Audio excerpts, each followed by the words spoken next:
More on international relations, looks like the Keystone pipeline is going through, but not through the U.S. Why Canada can't wait to start building, and who could get that oil now? The Keystone pipeline extension still seems to be a pipe dream here in the U.S., but now Canada is moving forward with a plan to move oil that would have come to the U.S. from Alberta to the coast of British Columbia, where it most likely will be shipped to Asia. The Obama administration being blasted for foot dragging on the pipeline, as this oil might now go overseas. Dan Springer, live in Seattle with a look at that. Dan. Yeah, John, what's perfectly clear is that Canada is not just waiting around, waiting for the U.S. to approve the Keystone XL pipeline.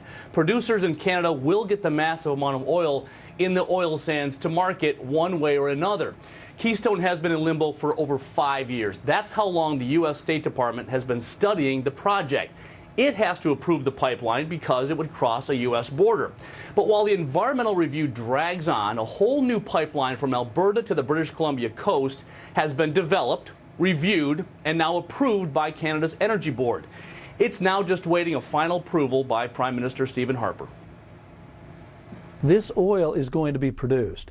The question is it going to Asia to benefit their people, or will it come to its largest trading partner, in this case the United States, to benefit our people, to employ Americans?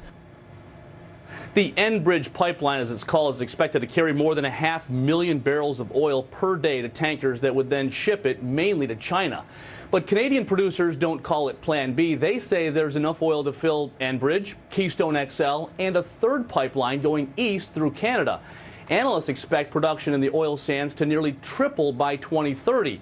And that's got environmental groups on both sides of the border fuming. Greens in Canada are still holding out hope that they can block all the pipelines. Many of us here see this as part of a much larger movement for doing something about climate change, trying to be responsible in the world that we live in today. We asked, but the U.S. State Department would not give us a timetable for a decision on Keystone XL, although many believe 2014 will finally be the year. Still, President Obama will have the final say. John? Dan Springer in Seattle. Thanks, Dan.